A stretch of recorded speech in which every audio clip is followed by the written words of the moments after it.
जरूरी सूचना है आप सभी स्टूडेंट्स के लिए। स्टडी फॉर सिविल सर्विसेज का Android app Google play store में आ चुका है, उसको प्लीज तुरंत इंस्टॉल कर लीजिए। और अगर आप स्टडी फॉर सिविल सर्विसेज के सिर्फ ऐप से कोई भी कोर्स, कोई भी पीडीएफ परचेस करते हैं तो उसमें अप्लाई कूपन, अगर आप ज्ञान सर जो है आप उसमें अप्लाई करते हैं, ये कूपन कोड है, तो उसमें 20% फीस तुरंत माफ हो जाएगी। मतलब 20% डिस्काउंट तुरंत उसमें लग जाएगा।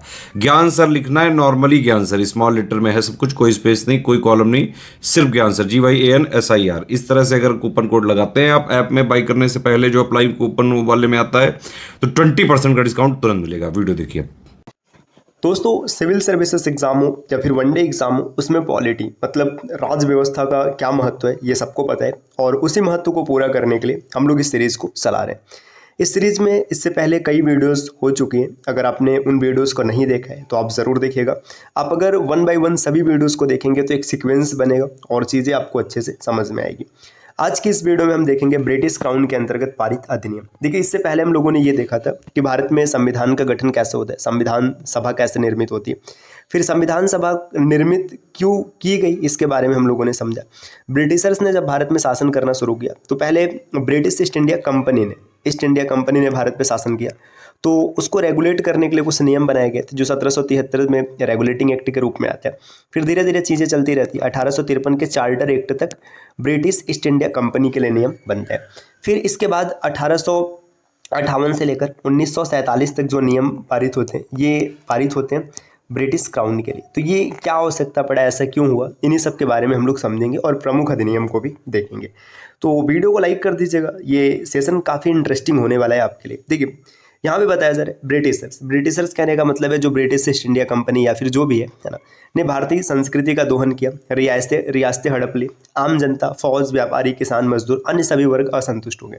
देखिए, जब कंपनी आई थी तो सिर्फ व्यापार करने के लिए आई थी। कंपनी खाली व्यापार करने के लिए आई थी। व्यापार करते करते उसने क्या किया, कुछ छिटपुट युद्ध किए, फिर प्लासी का युद्ध और बक्सर का युद्ध। उसके बाद उन्होंने धीरे धीरे भारत को कंट्रोल करना शुरू किया और भारत को पूरी तरीके से कंट्रोल में ले लिया। अब कंट्रोल में लेने के बाद उन्होंने क्या किया कि अब यहाँ से धन को ले जाने लगे और शोषण करने लगे, और साथ ही साथ तो भारतीय संस्कृति का भी मजाक बना रहे थे। तो भाई किसी भी कल्चर का मजाक बनाएंगे तो वहाँ की जनता संतुष्ट हो जाएगी।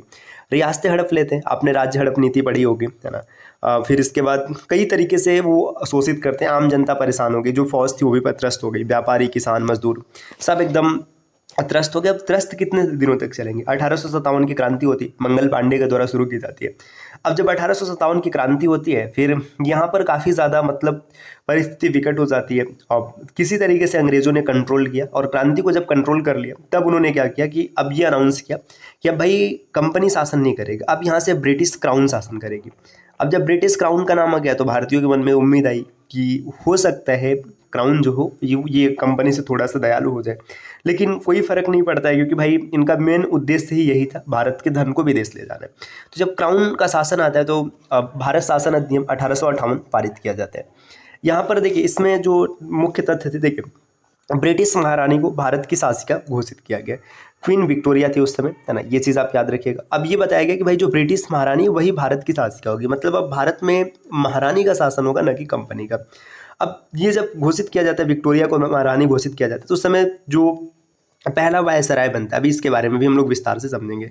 जो गवर्नर जनरल था वही वायसराय बनता है।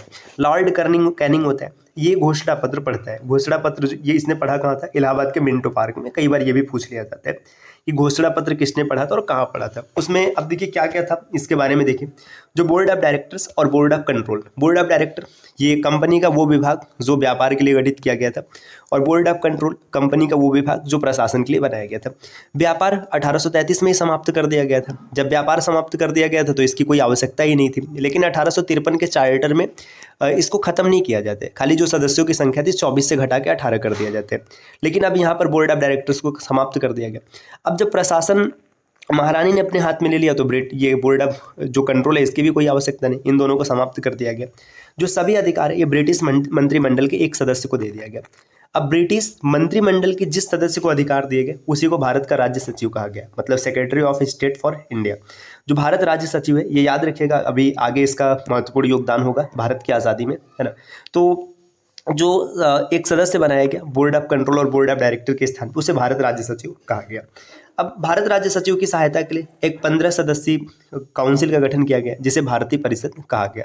देखिए, जो राज्य सचिव है उसकी सहायता के लिए भाई सदस्य भी होने चाहिए, तो ये 15 सदस्य हैं जिसे भारत परिषद कहा गया। इनका जो वेतन है, देखिए अभी भी ना ब्रिटिशर्स क्या कर रहे हैं, ये इनका वेतन अपने हिस्से से नहीं दे रहे, भारतीय राजस्व जो है इसी से इसका वेतन दे रहे। जो रेवेन्यू बोर्ड है इसकी स्थापना कॉर्नवालिस ने की थी, पीछे हम लोगों ने देखा है। तो भारतीय राजस्व से इनका वेतन दिया जाएगा। भारत परिषद में आधे सदस्य ऐसे होंगे जो भारत में 10 साल की सेवा प्रदान कर चुके हैं।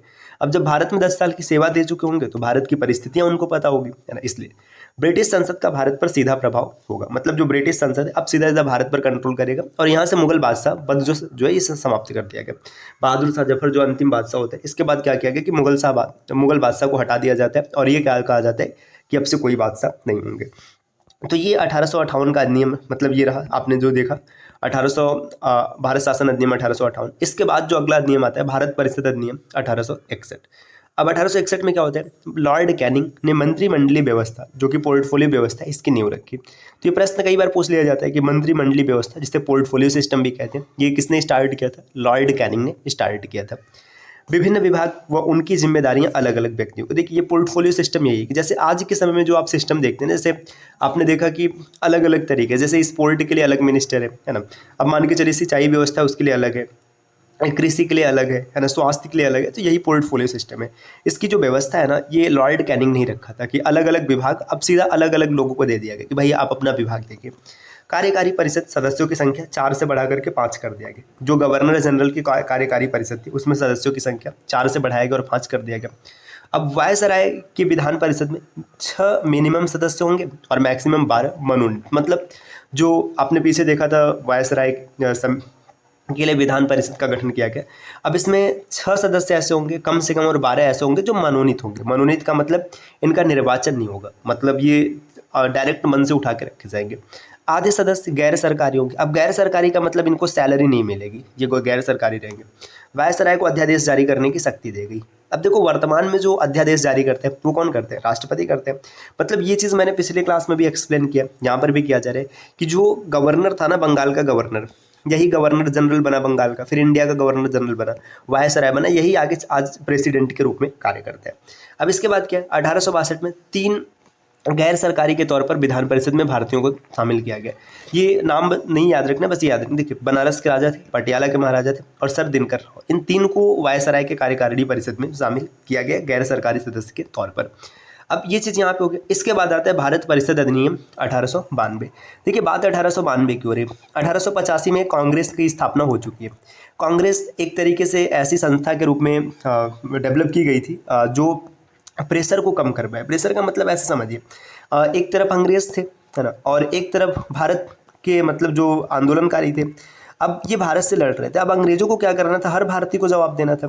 तो इन लोगों ने सोचा कि कुछ ऐसा किया जाए कि हमें सबको जवाब ना देना पड़े, सिर्फ एक को देना पड़े। तो इसलिए इन्होंने कांग्रेस का गठन कर दिया। अब कांग्रेस का गठन होने के बाद क्या हो गया कि अब भाई कांग्रेस अंग्रेजों से बात करेगी और कांग्रेस अपने भारतीयों को समझाएगी। अब कांग्रेस का जब गठन हो गया तो यहाँ पे देखिए क्या हो रहा है कि ये शासन का मतलब ब्रिटिशर्स है, यहाँ पर कांग्रेस है। अब कांग्रेस ने क्या किया, कांग्रेस ने शासन में भागीदारी की मांग की कि भाई शासन में हमको भी आना है ना। और इसके बाद क्या होता है, केंद्रीय और प्रांतीय विधान परिषदों की संख्या की वृद्धि की जाती है। जब उन्होंने मांग किया तो केंद्रीय और जो प्रांतीय विधान परिषद इसके सदस्यों की संख्या बढ़ा दिया गया। केंद्रीय विधान परिषद में सदस्यों की संख्या 10 से बढ़ाकर 16 कर दिया गया। देखिए यहाँ पे एरो लगा है, मतलब ये बढ़ाया जा रहा है, 10 से बढ़ा के 16 किया गया।